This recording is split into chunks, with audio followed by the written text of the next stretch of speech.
நண்பர்கள் அனைவருக்கும் வணக்கம். வாங்க கனவு தேசத்தில் பயணிக்கலாம். கனவு தேசத்தில் உங்களுடன் பயணிக்கும் நான் ராஜ்குமார். நண்பர்களே, ஒரு முக்கியமான தகவலை தான் இந்த காணொலியில பார்க்க போறோம்.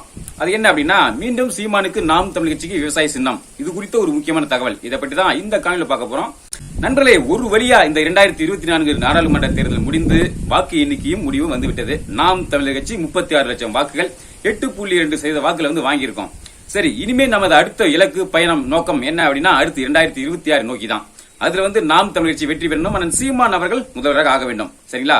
இப்ப இதற்கு நம்ம சாத்தியப்படுத்துறதுக்கு நம்ம முதல்ல செய்ய வேண்டியது என்ன? இந்த தேர்தல், இந்த வாக்கு எண்ணிக்கை முடிந்த பிறகு இனி நம்ம அடுத்து செய்ய வேண்டிய என்ன வேலை, ஏதாவது நம்ம முக்கியமா செய்யணும் அப்படிங்கறத குறித்து உங்களுடைய கருத்துக்களை கீழே தெரிவிங்க. என்கிட்டயும் அதை பற்றி எதை முதல்ல நம்ம செய்யணும் அப்படிங்கிற கருத்து ஏன் இருக்கு. இதை நான் இறுதியில சொல்றேன். சரி, வாங்க இப்ப அடுத்து நம்ம நேரா காணொலிக்குள்ள போலாம். அதாவது நண்பர்களே, நாம் தமிழ் கட்சி 2010 தொடங்கப்பட்டாலும் தேர்தல் காலத்தில் போட்டிட்டது அப்படிங்கிறது 2016 தேர்தல் தான் போட்டிட்டாங்க. அப்ப நாம் தமிழ் கட்சி ஒதுக்கப்பட்ட சின்னம் அப்படிங்கிறது அவங்க எல்லாத்துக்கும் தெரியும், இரட்டை மெழுகுவர்த்தி. அதன் பிறகு நடந்த 2019 நாடாளுமன்ற தேர்தலில் அந்த இரட்டை மெழுகுவர்த்தி சின்னம் பறிக்கப்பட்டு விவசாய சின்னம் கொடுக்கப்பட்டது. அதுக்கப்புறம் நடந்த சில இடைத்தேர்தல்கள், ஊரக உள்ளாட்சி தேர்தல்கள், இதெல்லாம் பாத்தீங்கன்னா நம்ம அந்த விவசாய சின்னத்தை தான் போட்டிட்டோம். அதன் பிறகு 2021 சட்டமன்ற தேர்தலையும் இந்த விவசாய சின்னத்தை தான் போட்டிட்டோம்.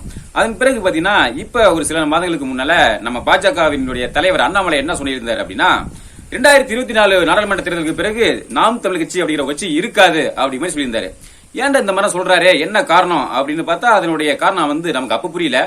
இப்ப இந்த தேர்தலுக்கு முன்னால நாம் தமிழ் கட்சி விவசாய சின்னம் கிடையாது, இது வேற ஒரு கட்சி கொடுக்கப்பட்டு விட்டது, அது ஊர் பேர் தெரியாத ஒரு கட்சிக்கு கொடுத்தாச்சு அப்படிங்கிற மாதிரி ஒரு தகவல் நமக்கு வந்தது. இந்த செய்தியை பார்த்த உடனே நமது கட்சி உறவுகளுக்கு மிகப்பெரிய ஒரு அதிர்ச்சி. எனது நமது உணர்வுபூர்வமான நமது கொள்கையோடு ஒத்து போகிற ஒரு சின்னமாச்சே இந்த சின்னம், விவசாய சின்னம். இதை இப்படி பறிச்சுட்டாங்களே அப்படிங்கிற மாதிரி இந்த மாதிரி நம்ம நினைச்சோம். கடைசியில நீதிமன்றம், வழக்கு, சட்ட போராட்டம், இப்படி பல முயற்சிகள் எடுத்து நம்ம அந்த விவசாய சின்னத்தை மீட்டெடுக்க முடியல. கடைசியா நமக்கு ஒளி வாங்கி சின்னத்தை தான் ஒதுக்குறாங்க. அந்த சின்னத்தை வைத்து தான் இந்த தேர்தல் நம்ம களம் கண்டோம். எப்படியோ 8% வாக்குல வாங்கி தேர்தல் ஆணையத்தில் அங்கீகரிக்கப்பட்ட ஒரு மாநில கட்சியாக நம்ம அங்கீகாரம் பெற போறோம். அந்த வகையில ஒரு மிக்க மகிழ்ச்சி தான்.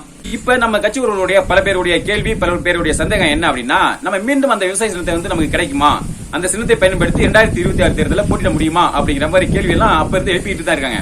இப்ப நமக்கு சமீபத்தில் கிடைத்த ஒரு தகவல் என்ன அப்படின்னா, இப்ப ஒரு 8% மேல வாக்குகள் வாங்கி நம்ம ஒரு அங்கீகரிக்கப்பட்ட ஒரு மாநில கட்சி நம்ம வந்துட்டோம். அதனால அந்த விவசாய சின்னம் அப்படிங்கிறது ஃப்ரீ சிம்பிள் தான் இருக்கு. நல்லா கவனிச்சிங்க நண்பர்களே. இப்ப நம்ம விவசாய சின்னத்தை எடுத்து வேற ஒரு ஊர் பேருக்கு தெரியாத ஒரு கட்சி கொடுத்திருந்தாங்க. இப்ப இதுல ஒரு நல்ல விஷயம் என்ன அப்படின்னா, நமது விவசாய சின்னத்தை பிடுங்கி இப்ப தேர்தலில் போட்டிட்டாங்க பாத்தீங்களா. அந்த கட்சி ஒருவேளை இந்த தேர்தலில் ஒரு 8% வாக்குகளுக்கு மேல வாங்கி அவங்க ஒரு அங்கீகாரம் பெற்ற ஒரு தேசிய கட்சியா ஆகியிருந்தாங்கன்னா, ஏன்னா அவங்க தேசிய கட்சி அப்படி சொல்லிட்டு தான் பதிவு பண்ணிருக்காங்க. ஒருவேளை அந்த மாதிரி வந்திருந்தாங்கன்னா இப்ப அந்த ஃப்ரீ சிம்பிள்ல இந்த விவசாய சின்னம் அப்படிங்கிறது இருக்காது. நாம இப்ப 8% மேல வாங்கிட்டாலும் இப்ப அந்த விவசாய சின்னத்தை நம்ம வேணும்னு சொல்லிட்டு வாங்க முடியாது. ஆனா நம்மளுடைய நல்ல நேரம் அது ஒரு ஊர் பேரு தெரியாத கட்சி அப்படிங்கறதுனால அவங்க அங்கீகாரம் பெற அளவுக்கு, அதாவது 8% மேல வாக்குகள் வாங்குற அளவுக்கு அவங்க பலமும் கிடையாது, ஒண்ணும் கிடையாது. அதனால இப்ப வரைக்கும் அந்த விவசாய சின்னம் அப்படிங்கிறது ஃப்ரீ சிம்பிள்ல தான் இருக்கு. அதாவது தேர்தல் ஆணையத்தினுடைய விதிமுறைகளின்படி இப்ப நம்ம நாம் தமிழ் கட்சி அப்படிங்கிறது ஒரு அங்கீகரிக்கப்பட்ட ஒரு மாநில கட்சியா இருக்கிறதுனால இப்ப நம்ம தேர்தல் ஆணையத்துக்கிட்ட அந்த விவசாய சின்னம் எங்களுக்கு வேணும் அப்படின்னு சொல்லிட்டு கடிதம் அல்லது விண்ணப்பம் கொடுத்தோம் அப்படின்னா, அந்த தேர்தல் ஆணையமே நமக்கு அந்த விவசாய சின்னத்தை ஒதுக்கி உத்தரவு வழங்கலாம். உத்தரவு வழங்குறதுக்கு வாய்ப்பு இருக்கு. இது நமது நாம் தமிழ் கட்சி ஒரு சட்டப்பூர்வமா இதை எப்படி நடைமுறைப்படுத்தணுமோ அந்த மாதிரி செயல்படுத்தினா நிச்சயம் மீண்டும் நமக்கு அந்த விவசாய சின்னம் அப்படிங்கிறது வரதுக்கு வாய்ப்பு இருக்கு. அதனால 2026 தேர்தலில் நம்ம திரும்பவும் மீண்டும் அந்த விவசாய சின்னத்தோட போட்டி போடுறதுக்கு, களத்தில் இறங்குறதுக்கு நிறைய வாய்ப்பு இருக்கு. இது நமது தலைமையும் நாம் தமிழ்ச்சியும் சட்டப்பூர்வமா என்ன செய்யணுமோ அந்த வழிமுறையின்படி நிச்சயம் அதுக்கான அணுகுமுறைகளை மேற்கொள்வாங்க. அதன்படி பாத்தீங்கன்னா நமக்கு மீண்டும் இந்த விவசாய சின்னம் கிடைக்கிறதுக்கு வாய்ப்பு இருக்கு. மீண்டும் 2026 தேர்தலில் நம்ம விவசாய சின்னத்தோட தான் போட்டி போட போறோம்.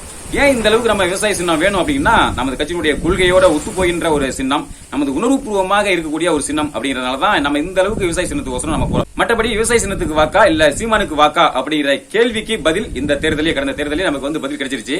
அதாவது சின்னத்துக்கு வாக்கு கிடையாது, சீமானுக்கு தான் வாக்கு அப்படிங்கிறது. ஒருவேளை விவசாய சின்னம் கிடைச்சிருந்ததுன்னா இன்னும் கூட ஒரு 2% கூட வாங்கி நம்ம ஒரு 2% தாண்டி வாங்கி இருந்திருக்கலாம். அது வேணா நடந்திருக்கலாம். மற்றபடி சின்னம் முக்கியம் இல்ல, என்னதான் முக்கியம் அப்படிங்கிற அடிப்படையில் தான் நமது கட்சியினுடைய கோட்பாடு எல்லாமே இருந்துட்டு இருக்கு. அதனால மீண்டும் நமக்கு விவசாய சின்னம் கிடைச்சதுன்னா அது மிகப்பெரிய நமக்கு ஒரு பலம். சரிங்க நண்பர்களே, மீண்டும் நமக்கு விவசாய சின்னம் கிடைக்க போறதை பற்றி நீங்க என்ன நினைக்கிறீங்க? உங்களுடைய கருத்துக்களையும் கீழே தெரிவிங்க.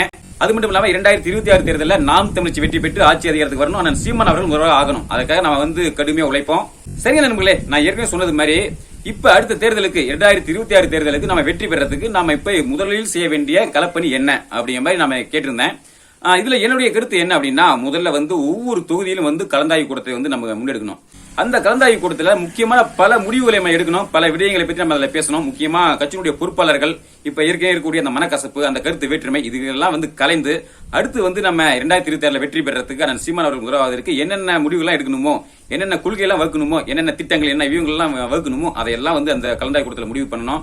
மொத்தத்தில் நமது கட்சியினுடைய பொறுப்பாளர்கள் நமது உறவுகள் எல்லாரும் ஒருங்கிணைந்து செயல்படுறதுக்கான ஒரு வழி வகையை அந்த கலந்தாய்வு கூட்டத்தில் நம்ம பேசி முடிவு எடுக்கணும். அதனால எனது கருத்து என்னன்னா, முதல் நிகழ்வு அந்த கலந்தாய்வு, ஒவ்வொரு தொகுதியிலும் கலந்தாய்வு முன்னெடுக்கணும், சிறப்பா முன்னெடுக்கணும். அந்த கலந்தாய்வு அப்படிங்கிறது அடுத்து நம்ம 2026 தேர்தலில் நாம் தமிழ் வெற்றி பெற்று அண்ணன் சீமான் அவர்கள் முதல்வர் ஆகுவதற்கான ஒரு அடிப்படை, ஒரு அஸ்திவாரமா இருக்கணும். சரி நண்பர்களே, இது குறித்து உங்களுடைய கருத்துக்களை தெரிவிங்க. மீண்டும் அடுத்த ஒரு காலையில் சந்திப்போம். நன்றி, வணக்கம்.